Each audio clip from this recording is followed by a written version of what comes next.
Hello, guys. Welcome back to Life Abroad Panama podcast. Today, we just did an interview with such a good guest. We talk about finances, we talk about immigration, we talked about law, we talked about many good things that you guys are gonna like. So, keep watching. Facing immigration questions or business legalities, our lawyers are here to help you. We make it easy to get the legal advice you need when you need it. Hello, guys. Welcome back to the podcast. Welcome back. I'm so happy we have another interviewer today. His name is Luke Abbot. He has a very, very interesting story. He comes from very far away, and now you're going to know everything about it. He has a really crazy journey. He has been in a lot of places, and I'm so excited for you guys to meet him. He has a new company. He has done it all. He does realtor, investment, and many other things. So, first, I want to get to know you better, and I want the people to get to know you better. What is your name? What is your age? Where are you from? What do you do? Tell me everything about it. Perfect. So lots of questions. Very nice to be here. So I'm Luke, 35. I moved to Panama about 6 years ago in 2019. So I moved here from Chile with an investment firm, CI Associates, basically to set up the operations here and things like that. And it was a good process, and that was just before the pandemic started. So we had a good 6 or 7 months, and then the world ended. The world ended. Yeah, and then I remember thinking at the time, there were flights going out, and I was like, should I stay? Should I go? And I was like, this is going to be over in 2 weeks. By the time I get back to... And then you were here for a year going crazy. Yeah, locked in my lockdown. Apartment. Yeah, exactly. So it was by the time I get back to New Zealand, the pandemic's going to be over. Yeah. I genuinely You thought. genuinely thought that this whole 2 weeks to flatten the curve. And then it obviously just went on and on and on. And then, it came out of that and never looked back, never left. And you have been here for 6 years. 6 years now, yeah. Do you know the date exactly of your visit to Panama, your first visit to Panama? No, it was I think June 2019. Nice. But yeah. It was right before the pandemic. You said you had 6 months.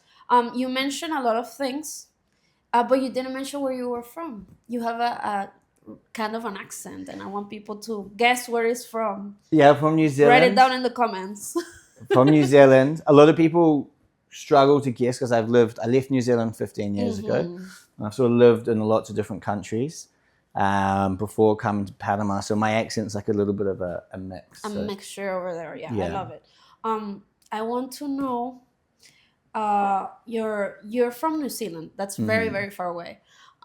There's a lot of hours between Panama and New Zealand, and I want to know your trajectory. How did you came to live here in a country that is really, really small? You can barely see it in the map. Yeah. Well, I mean, New Zealand's small. It's about I think both countries are 4. New Zealand's 5 million now, so pretty similar. Pretty small. Pretty similar to Panama in terms of people. I actually moved here from Chile in 2019. So I was in Chile for a year in the investment space, helping people with financial planning and investing. Before that, I was in London in banking. Before that, I was in the military. Interesting. Yeah, so I originally moved to the UK in 2010 after university to join the parachute regiment, which is sort of an elite unit in the UK. And I spent 6 years as a sniper. And you see this man in a suit, and you hear those things. What? That is such a crazy trajectory. Yeah, so it was a completely different life. But when you're young, I think it's a young man's game. When you're 21, you just leave university. You're thinking, what do I want to do with my life? I've got these finance qualifications. My career trajectory looks like being stuck in an office for the rest of my life. So the idea was to go and do something a bit different while you're young, jump out of planes, see the world.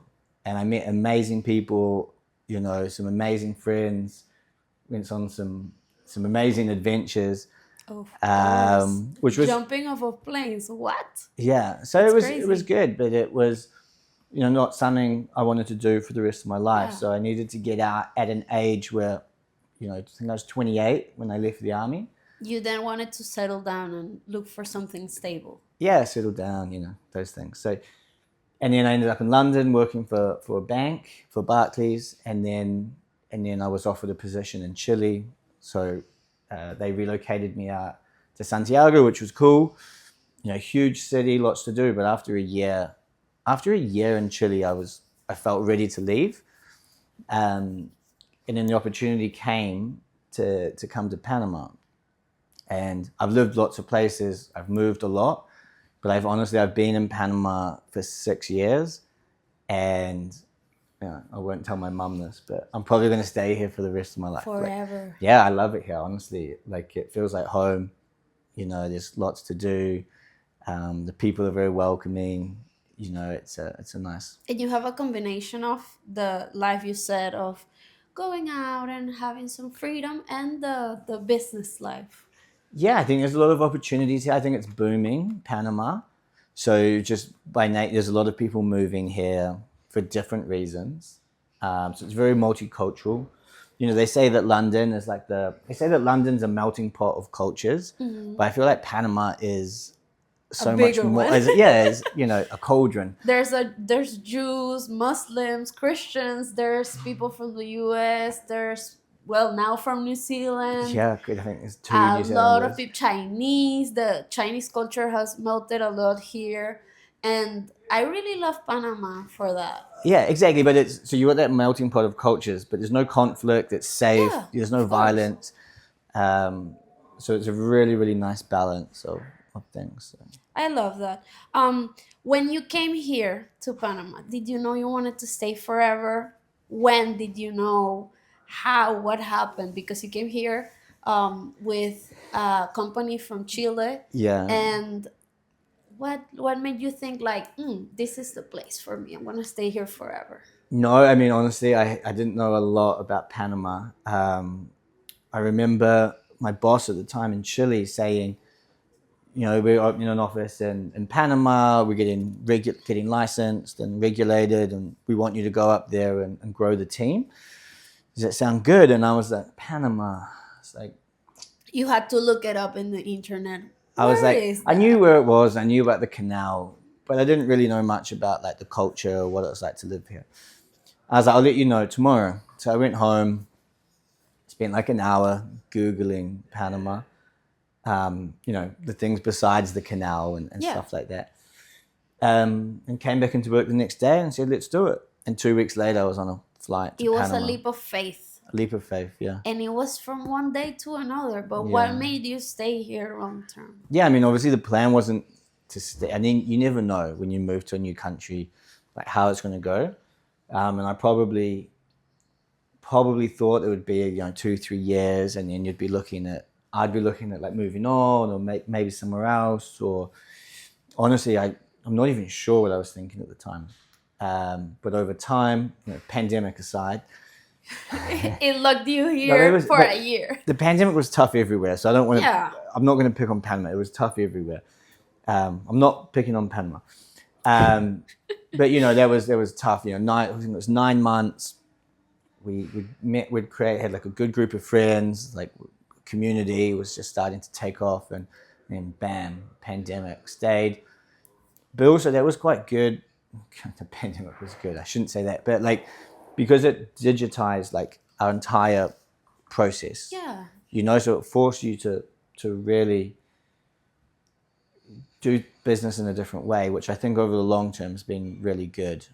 It was an opportunity for everyone. Yeah, we needed that big kick up the bum because pre-pandemic, everything was face to face in person, and I love meeting people, and I love sitting down with someone, having dinner, having a beer. But it was limiting, Yeah, you couldn't take on clients in other countries if that was your model. You had to travel a lot. So it really changed everything. And like I just worked so much during the pandemic. It kept me sane.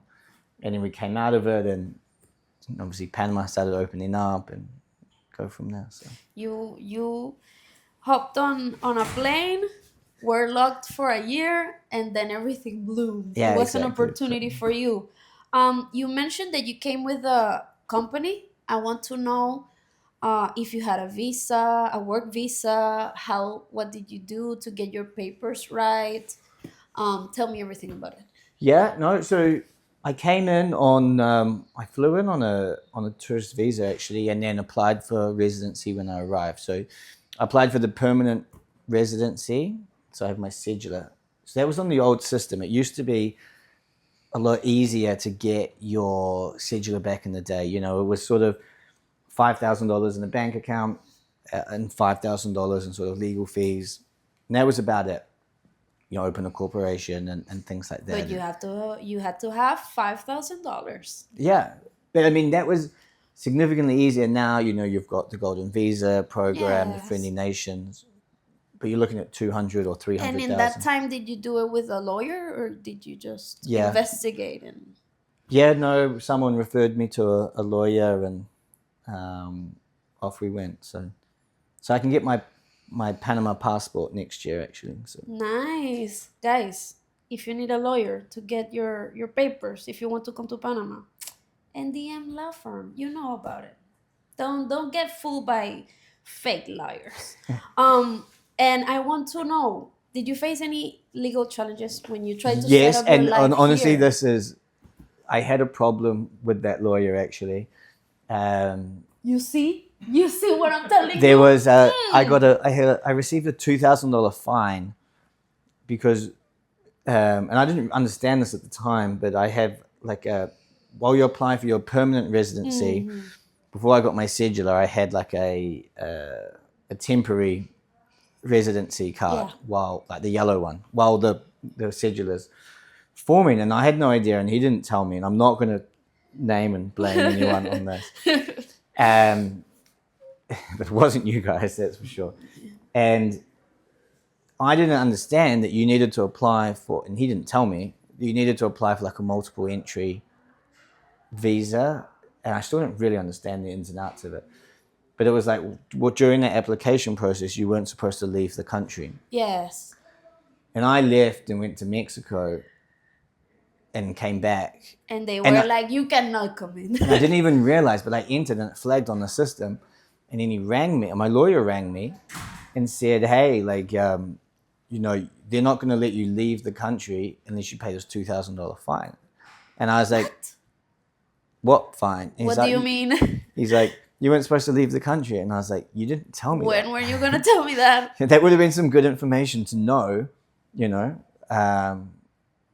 But yeah, so I think that's a good rule to, you know, You stick see? with a reputable law firm. I'm telling you guys, just do it. Don't think about it. I want to know, what was one thing that people should know about the legal process before moving? Because you went from that ID, Yeah. which was provisional, Yeah, the and provisional. now you have your Cedula. your official ID. Yeah. Tell me everything about it. Tell me the process and how did you get it? Where did you contact that lawyer? Who gave it to you? I don't know. I think it was a contact of someone I worked with, that a friend of theirs had used them before, and this guy will. But obviously, I reached out to him before I even arrived in Panama, so it was just, I'll speak to this guy, and I did.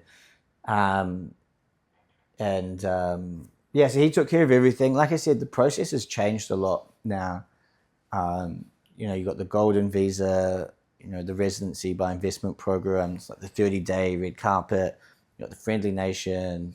You got the working visas. It all depends, I guess, on your nationality, and you know, a lot of people are here working for multinational companies. In the background, if you can see through there, but on the SEM visa, which is a 5-year renewable. So there's lots of different variations on that now. So you should make your investigations and your research. but we do everything for you, you see. I want to know, going aside from the coming to Panama and all of those things, what we're gonna go to your professional life. Yes. I want to know about your business. What is the name of your business? So the company is called Vida Wealth. So it's a bit of a long story.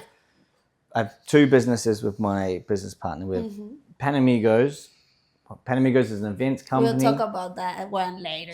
We'll But get in Vida depth Wealth, with that. Vida Wealth is the new firm. So my background, ever since I left the army, has been around financial planning, investment management, and things like that. So we recently launched a new firm in Panama called Vida Wealth, with the intention of sort of just modernizing what is quite an old school industry.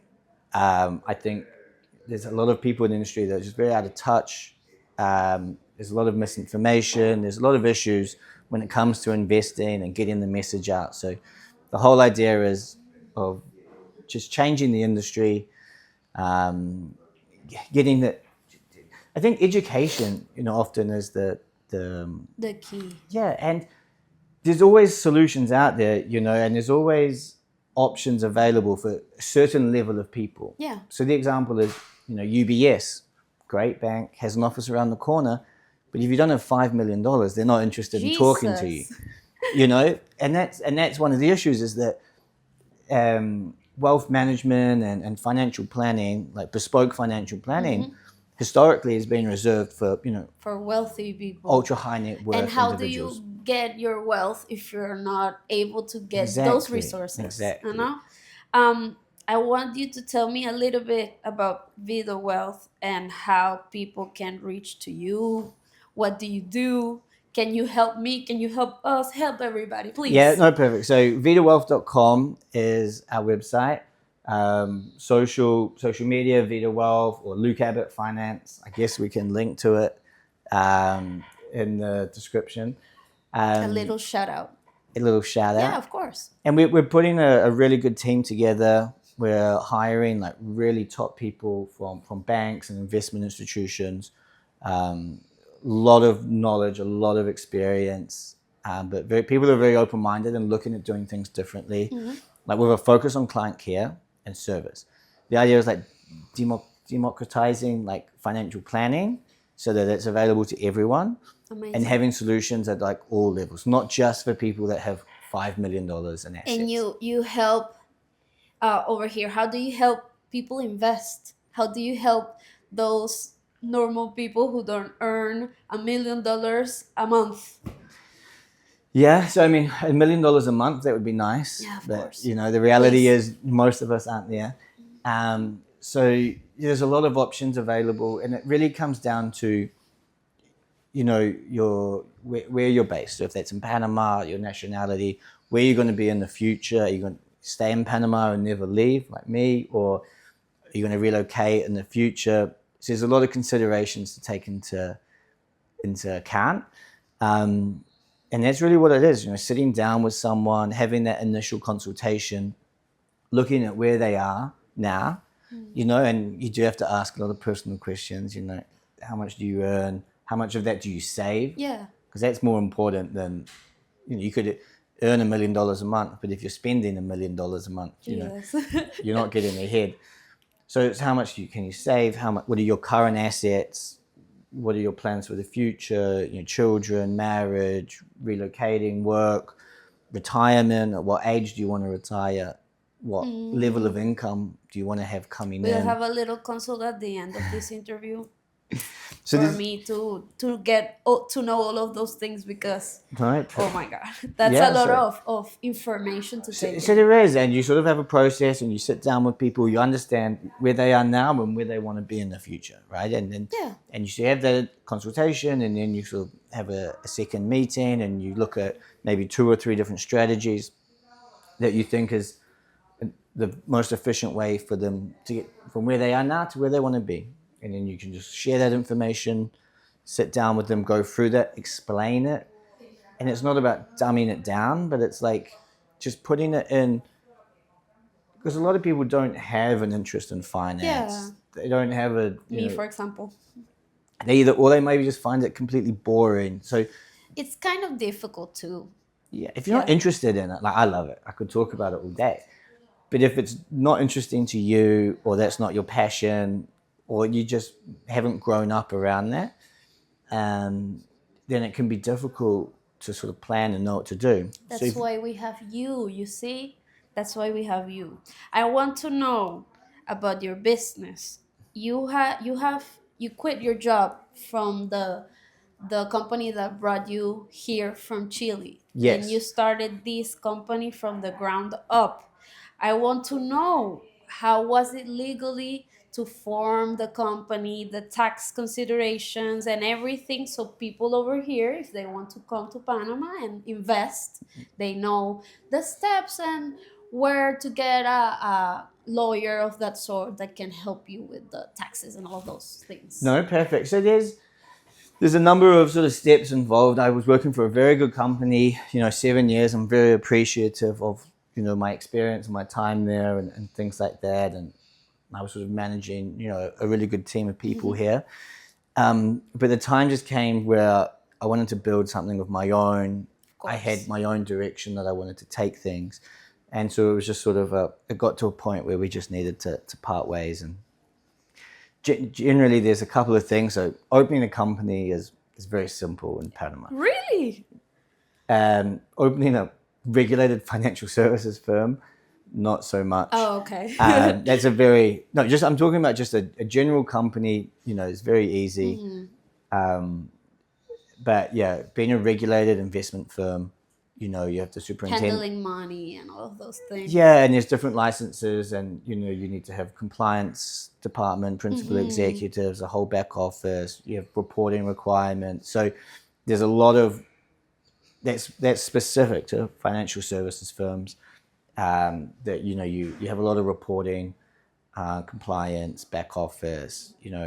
Everything needs to just be perfect all the time. So that's a lot of work, and that's there's about 5 or 6 people on payroll that are just sorting that in the background, making sure everything is and you above board. got your fair share of like friendships with lawyers and all of those things, because you need to have a very good like middle ground between law and finances. Yeah, I mean, after 6 years, you develop those relationships with people and stuff like that.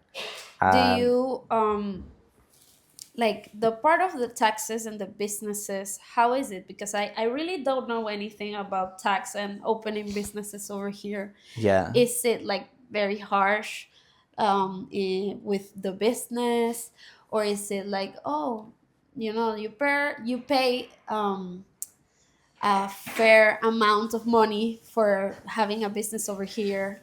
It's a good question, and it's an interesting problem. Panama has very open, they operate on a territorial taxation system. So Panama is only interested in taxing income that is earned inside the country's borders, and that doesn't matter if it's a corporation or a person. Now, everyone should always pay their taxes. It's an interesting problem to have. I wish I paid $1 million in taxes, because it meant I made millions of dollars more. If your number one problem is paying millions of dollars in taxes, that's a good problem to have, right? Because it means you've made. If you're paying $1 million in taxes, it means you made significantly more. Oh, okay. Right, so you're making millions a year. So it's a good problem to have. So I joke about that. But no, there's structures, Panama, and again, taxation is incredibly complicated. It comes down to, I mentioned that unfortunately you have an American passport. Yeah, I'm from the US, for those who don't know. Which is incredibly restrictive. Most countries will tax you based on your residency. You'll pay tax on your global income if you live in that country. Multiple countries have a territorial taxation system. So like here you mentioned. Panama, like Uruguay, like Singapore, Dubai. There's a lot of countries. Panama has an unfair reputation. Why? Unfortunately, and it is unfair because of everyone's heard of the Panama Papers. Oh yes, that is something please don't look for it. If you don't know about it, don't look for it. I mean, please. everyone's heard of the Panama Canal and the Panama Papers. If you don't know anything about Panama, generally those are the two things that don't you know. look for them, please. No, but it's a completely unfair. You know, the law firm Mossack Fonseca Yeah. was in Panama. The law firm was here. The money was in Cayman. Most of the money was in Cayman, and most of the people, you know, was royal Famous families people, from famous people yeah. from around the world. Now, if someone is in the British royal family, living in England with an account in Cayman that has a A lawyer here. a Panamanian corporation, and they're not reporting their money in the UK where they're living, like that's illegal, that's tax evasion, and that, That's illegal. of course, that's illegal. We're getting into the deep stuff over here. But if you live in a country, and so that's why it became so famous, was because there were people there were rock stars, there were politicians. I think Football like the King of players. Thailand. Yeah. There were members of the British royal family, the Spanish royal family. I can't remember everybody. Yeah, football players. Yeah. And it's these people earning millions of dollars, and people are saying, well, they live in the same country as us.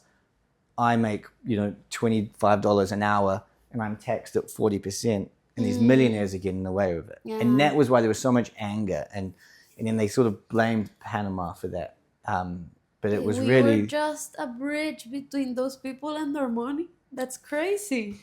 but yeah. So Panama's reputation, it's taken years to recover. Yeah. And we've come off multiple lists in the last couple of years, and things like that. So it is improving. The situation is improving, but unfortunately, sometimes when you tell people, oh, You can come and do businesses here. They investigate right away, and the first thing they look up for is Panama Papers. That is a long time ago thing. You can come here. Everything is legal now. Everything has been legal for a long time. Okay. But Don't yeah, be so afraid. it is, but I say that just because from a reputation perspective. But it was an unfair, like I said, all the money was in Cayman, and it was people that didn't live here. The affected were Panama. Yeah. Oh my God. I want to know more about you business-wise. What are the biggest financial mistakes you have made and you have seen other people from other countries make here in Panama when they come here? Yeah, I mean, I've seen a lot of mistakes, and I think often it's with almost like a lack of patience. I had a client that had an account with me that then also took out another account, some FX trading robot, that promised significantly higher returns, almost unachievable returns, and this is actually quite common. They put put $25,000 in. They see the returns on paper. They put another $25,000 in, and then all of a sudden, then a friend puts $50,000 in, and the guy stops texting back. He disappears, and he's taken a whole bunch of people's money with him. So it always comes down to that, age-old story. Like, if it sounds too good to be true, Don't do it. it probably is, and if you generally work with like regulated firms that are transparent, that you can understand, the custody of the assets and things like that.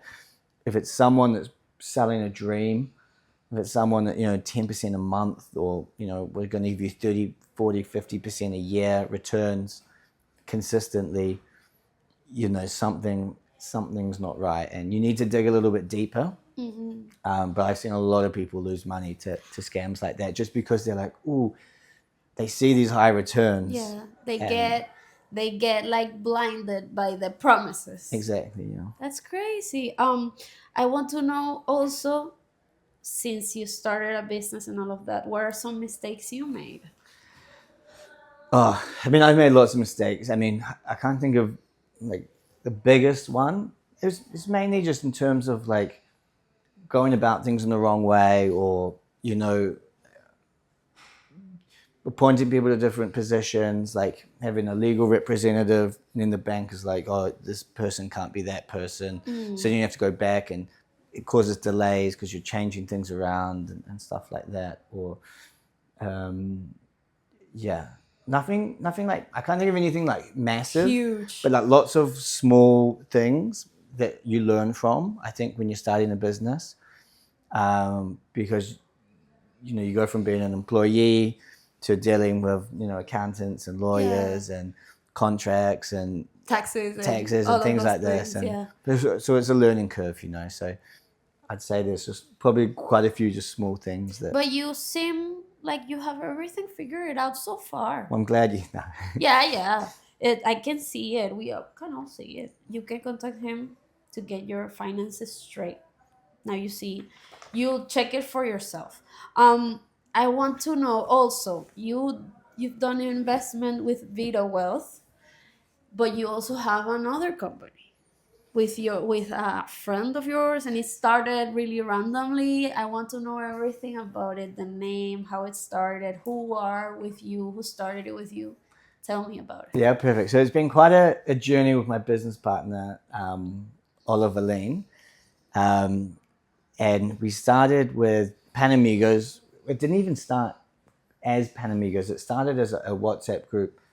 It didn't even really have a name or anything. And it started during the pandemic as sort of like an escape, as like a survival, a survival group.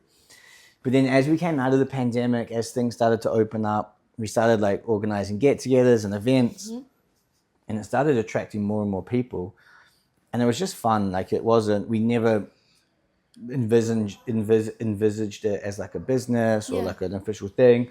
So it just sort of grew organically for a long time. And we sort of just poured our hearts into it and like making events, and they got bigger and bigger. And then eventually, we set up social media accounts and we created a name and things like that. And then, so that's been really good. That's been going for like 4 or 5 years now, Panamigos. Mm-hmm. And the good thing about that is it's like a 50-50 mix of expats and locals. So it's a real nice mix of the community. Really good way to meet people. If people are moving to Panama for the first time, it is a good way to meet new people. Everyone's super friendly and open to meeting people. I want to know, like, it started as a group of friends. Where did you get those friends? What did you do in the pandemic? And how did it slowly but surely became what it is? Because right now you have Panamigos as a place to meet people, but you also have it as a realty. You have it as a investment company and all of that. I want to know about it. Yeah, so it slowly spawned. We have a really good friend, Carlos, who's a very, very experienced realtor, one of the top realtors in the city.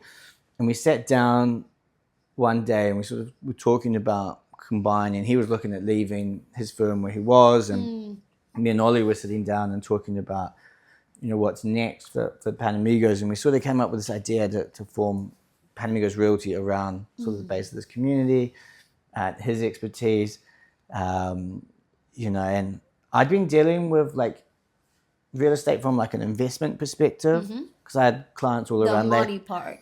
Yeah, and I had clients all over Latin America that I think, historically, people in Chile, Colombia, Mexico, Argentina, they like property, they like something they can touch that's physical, that's real, but also having it in US dollars is a really important part. Like when I was in Chile, the peso was, 550 to the dollar. Yeah. I haven't actually looked at it recently, but it was over 1,000 recently. So that's almost a half. The Chilean peso's lost half its value since I was there in 2018. So even if your property's appreciating, if you're trying to take money out of the country, it's a losing asset. So a lot of people in Latin America, and this was my background in real estate, wanted real estate in dollars from an investment perspective. And I think historically, a lot of that money flowed into Miami. But since the pandemic, the prices have just gone crazy. It priced a lot of people out of the market. And Panama is sort of following up behind Miami. It's much more affordable. I think the quality of life is probably 10 times They better. call it the little Miami. Yeah. So a lot of people say that, Miami in the 80s or, whatever. Oh my God. but Panama's booming, which Yeah. means there's great opportunities in real estate for people that live here or foreign investors that want to invest in a booming economy but has the dollar. So they don't have that exposure to currency fluctuations or that currency risk. So it was just sort of like this natural coincidences of that coming together, and we formed Panamigos Realty. And then we sort of went around and we hired a lot of brokers that we liked, that we had experience of working with in the past. Really good. We put a really good team together, and it's just been growing. And it literally, like, I think it was 2 weeks ago, we won. Impresses Burn had a big sort of evening. We were the top broker for Impresses Burn in our first year. So if I want to invest on property, now I have Vida Wealth as a financial aid Yeah. and Panamigos Realty as a investment company. Yeah, and the two go hand in hand. Like they really go hand in hand because, real estate is a big part of your investment portfolio. So you should be able to look at real estate and then also financial instruments, the stock market, ETFs, bonds, whatever it is that everything financial. You're gonna help me with that. Exactly. I want to know. I'll do my best. I want to know what are the legal steps for somebody who wants to come invest here in Panama to have a property. For example, you say that a lot of people contact you from Colombia, Chile, from whatever place. If I want to retire here or I want to have a hotel here or an Airbnb, I call you. What do I have to do to get that property? Yeah, I mean, Panama is really good. Different countries have different rules. Panama, as a foreigner, you have essentially the same rights as a Panamanian when it comes to owning property. So the regulation and rules are really light. Yeah, it's very simple. There may be issues like if you're an American and you're buying property here, like how do you declare that to the IRS when you file statements, like at the end of the year? And that's got nothing to do with Panama. That's got to do with your own tax system in your home country. But in terms of actually buying property, it's very easy. It's very straightforward. And a lot of people buy for the residency program. Yes. There's a visa for that. Contact us and we'll tell you everything about it. Yeah, so a lot of people, or they might be here already, whether they're Panamanian or whether they're, I have a lot of clients that work in multinational companies. So our office is in Costa Leste. So there's a lot of expats, professionals that have been here for a few years or for a long time or a short time. But they like Panama. They come here. They fall in love with it. They want to retire here. Like you. Exactly. So there's lots of different options. But in terms of the legal aspects, like, first, you do need a good lawyer, though. Make sure that the property's debt-free, that there's no issues with the contract and things like that. But in terms of actually having like the ownership rights, Panama is a very good place. And if we want to acquire a property here, we can contact Panamigos and they help us with the part legally and all of those things. Amazing. So we have the financial, we have the legal, we have if we want to acquire a property, we can contact you. What else do you do? Cook, clean? Do you have any I try and avoid that, to be honest. Oh my God. Do you have any other information that can help us like drive around Panama?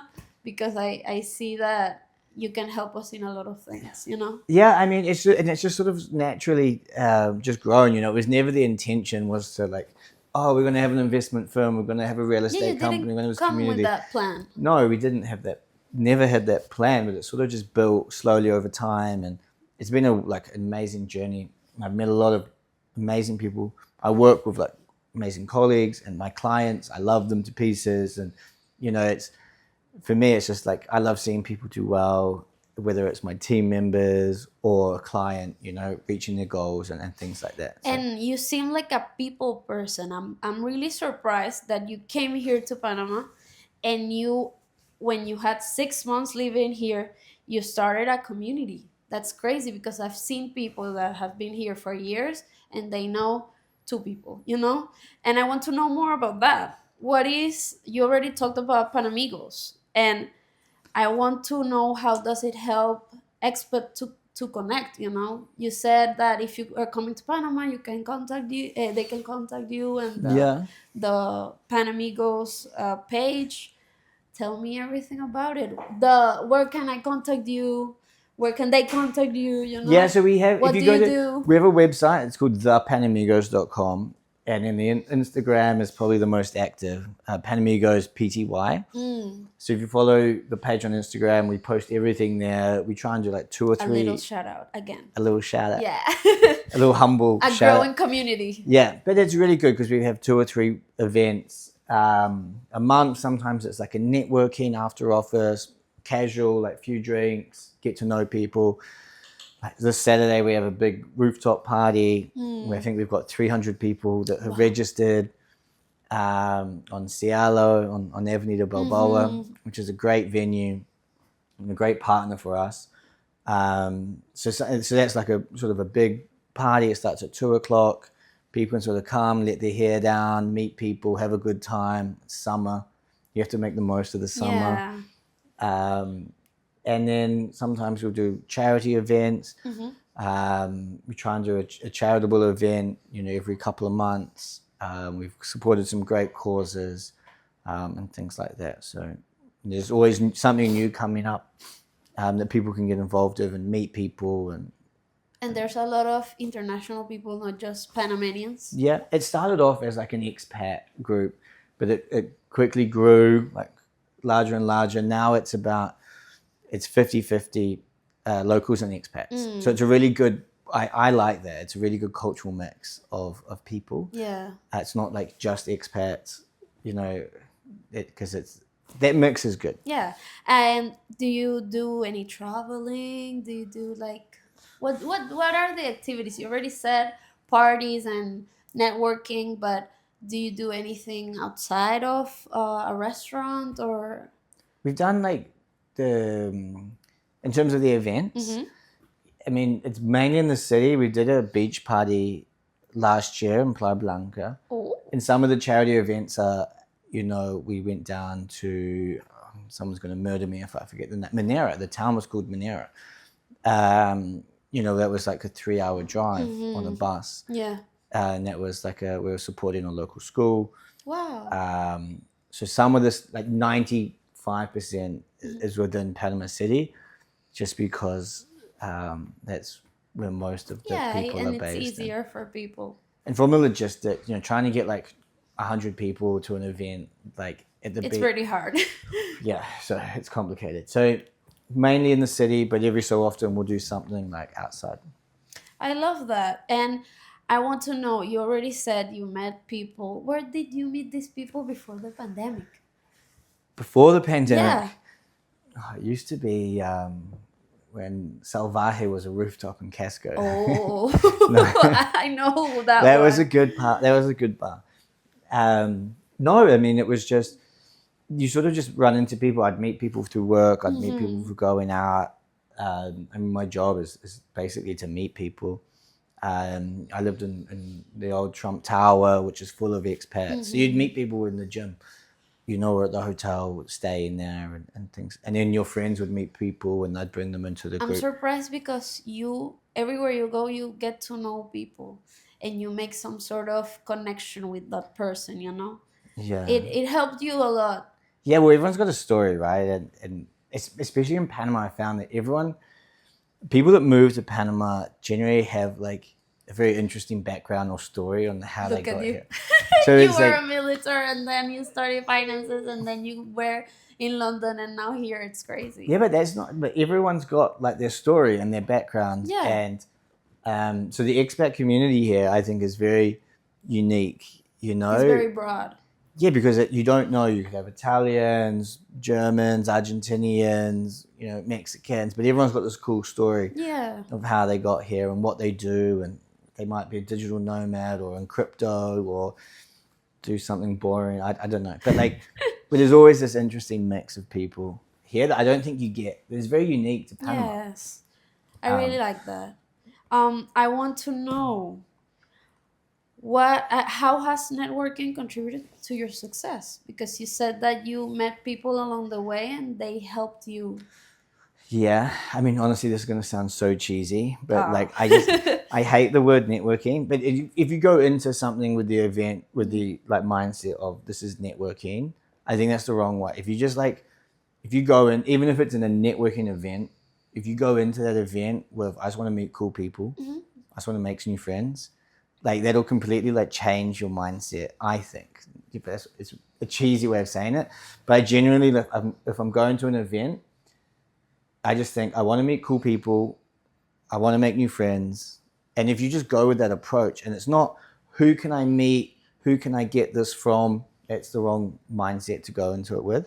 But I think if you go into it thinking about it like that, you'll A, have a much better time, Mhm. and B, meet way more people, and C, that it's going to be more beneficial for you in the long run, even though that's not your intention going into it. You end up even making friends, not just Yeah, connections to see where they get you. exactly. And even though you don't come with that mindset, that's what helped you, because you became friends first, and then you were like, what if we start a business? And they were like, I like where you're going with this, you Yeah, know? that would be my one piece of advice.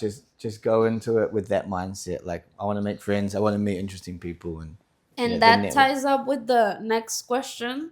What advice you give newcomers looking to build connections in Panama? People who don't know where to start, they just came to Panama. What should they do to know people like you? Well, they should definitely come to Panamigos events. But Shout out again. but we're not the only. I mean, we're not the only people that are doing events. There's a lot of other people that organize get-togethers. There's Internations. There's the Chambers of Commerce. I'm a member of the British Chamber of Commerce. I'm on the board of directors of the Chamber of Mm, Commerce. So we have, that chamber has a networking event, every 1 or 2 months.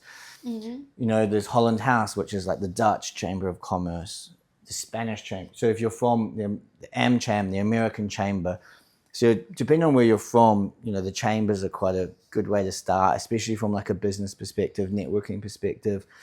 And then there's lots of social events, Internations, Panamigos. There's others. I can't remember the names of all of them.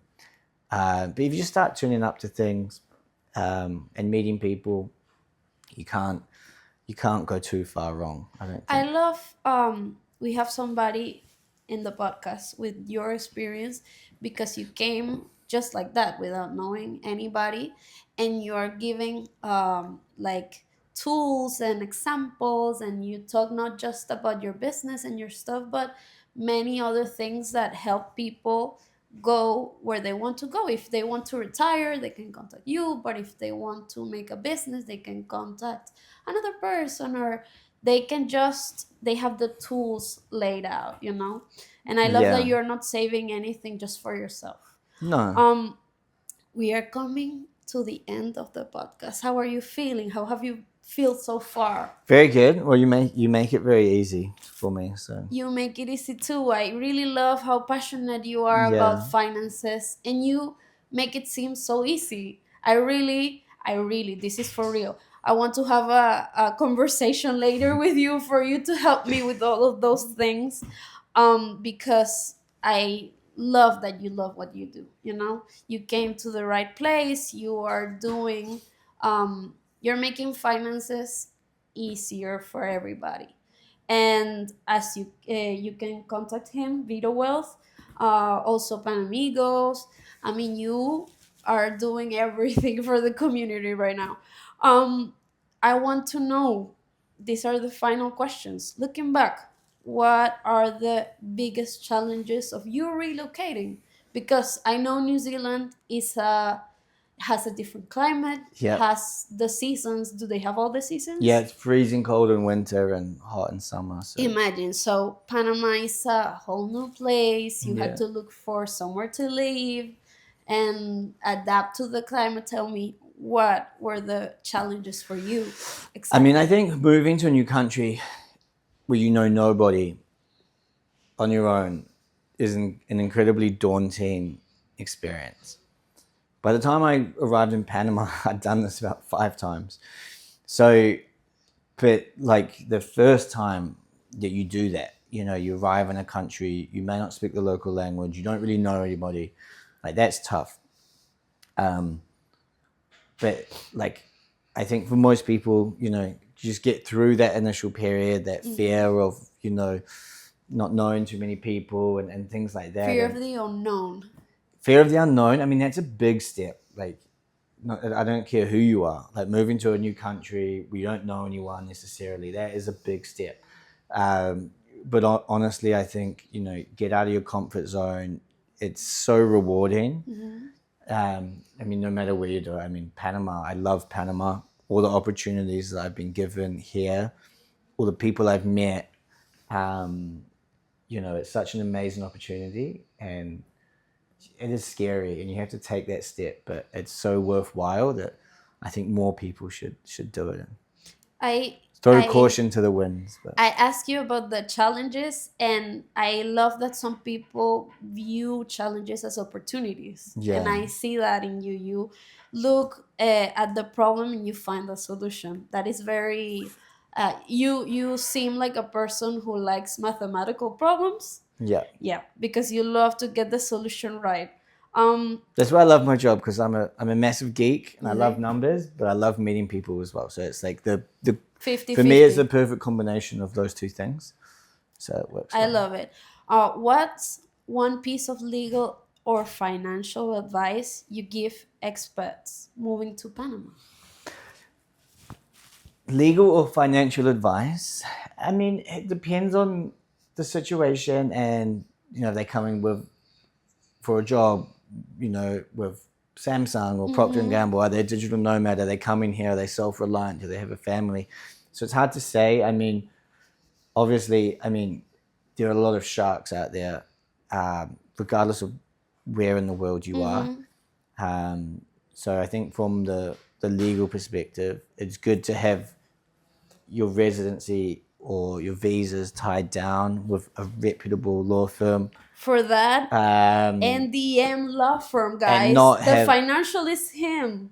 The law is us. And, you know, I made mistakes. You know, I got my cedula, but, you know, I paid that $2,000 fine because my lawyer didn't even bother to tell me that I wasn't supposed to leave the country, you know, when I had the team. So that was a good learning curve for me. And I'll just pay the fine. We'll get it reimbursed. No, never got reimbursed. No, you're still waiting for those $2,000. Yeah, 4 years later. Oh my God. So yeah, I mean, like legally, you want someone that knows what they're doing. Finance, when you move from a finance perspective, when you move to a new country, everything changes. Yeah. From a tax perspective, so my advice would be to look. It's gonna, you know, if you're moving from the US is incredibly complicated.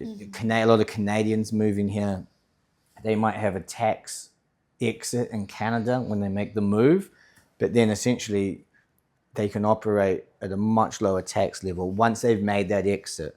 If they have international investment accounts and then they're based in Panama with territorial taxation, everything can be just completely above board, but you can structure things in a way that you can really sort of minimize your obligations, how much taxes you have to pay, which just allows the investments to grow faster, which allows you to retire sooner. And that's what it's all about. I am looking forward to the private reunion with you. Oh my God. If you had to start over, what would you do differently? That's a really good question. I want to know. I don't know. I mean, I look at it like, I honestly look at, again, another cheesy answer, but like everything I've done has made me the person I am today. So if I change things in my past, then I'd be a different person now. Yeah, of course. So I don't like to think about it that way. I love my time in the military. I wouldn't change that. And then sort of my path after the army, you know, from banking in London to going down to Chile to moving to Panama. I don't know, if I had to start all over again, you know, maybe I'd just like buy a boat and sail. I don't know, like that's the peak of the things you want to do. Yeah, just, buy a small sailboat and a guitar. And Maybe you can do that maybe I after you can. retire, Yeah, You never know. You still have a long way to go. Yeah. And the last question, what is next for you and your projects? We want to know, what are you up So, to? I mean, Vida Wealth is a young company. It's filled with really experienced people and advisors. But as a company, it's young. So for the next 12 to 18 months, it's really just to grow the team, really cement ourselves as, one of the top financial advisory firms in Panama. That's the focus. After that, then it's, definitely looking abroad and expanding and opening in different markets. But so we'll have to see. But for the next 18 months, it's, we're probably already about, it's changing. It's literally changing every day. We're about 18 people at Vida Wealth. That's advisors, back office, compliance, administration. And that'll probably, grow to 25, 30 over the next 12 months. You never know. You never know. The sky's the limit. But yeah, so the next 12 months is mainly just focus on that path, on that journey, just making sure clients are happy. I've just transitioned from another firm to Vida Wealth, so there is a little bit of an interruption. Clients need to switch across, and it's a very simple process, and we try and make that as easy as possible for the clients. Yeah, because everything comes down to, from our perspective, everything is just based on client satisfaction and client servicing. Of course, making everything as seamless and easy as possible. And that's sort of our focus. And I think if you focus on that, everything else just falls into place. Yeah. I really love that for you and your company. I hope you guys prosper a lot. I hope to see you with a bunch of new companies on other countries. Yeah. And we came to the end of this interview, guys. It was a pleasure to have you. It was an absolute pleasure. Thank you very much. I loved it. I loved everything it's been about really nice. The military and everything. And now we have to say goodbye, guys. I hope to see you on the next episode. You can look for our Instagram and our pages over here in the description. You know where to look for us.